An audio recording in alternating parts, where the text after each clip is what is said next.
ఈమె అతని భార్య అని చెప్పి నన్ను చంపి నిన్ను బ్రతుకనిచ్చెదరు.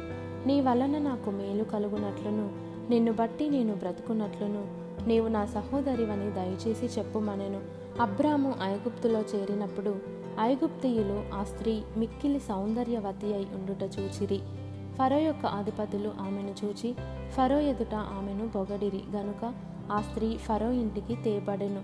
అతడు ఆమెను బట్టి అబ్రామునకు మేలు చేసెను.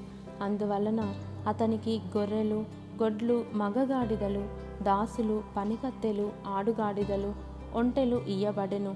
అయితే యెహోవా అబ్రాము భార్య అయిన శారైని బట్టి ఫరోను అతని ఇంటివారిని మహావేదనల చేత బాధించెను. అప్పుడు ఫరో అబ్రామును పిలిపించి, నీవు నాకు చేసినది ఏమిటి? ఈమె నీ భార్య అని నాకెందుకు తెలుపలేదు? ఈమె నా సహోదరి అని ఎలా చెప్పితివి? నేను ఆమెను నా భార్యగా చేసుకొందునేమో. అయితేనేమి, ఇదిగో నీ భార్య, ఈమెను తీసుకొని పొమ్మని చెప్పెను. మరియు ఫరో అతని విషయమై తన జనులకు ఆజ్ఞాపించినందున వారు అతనిని, అతని భార్యను, అతనికి కలిగిన సమస్తమును పంపివేసిరి. దేవుని వెనుకలో వాక్యం దీవించబడును గాక. మీరు ఈ వాక్యము చూస్తున్నారు, వింటున్నారు. చదువురాని వారికి వినిపించండి. లైక్ చేయండి, సబ్స్క్రైబ్ చేయండి. లైక్లు కొట్టండి, సబ్స్క్రైబ్ చేయండి.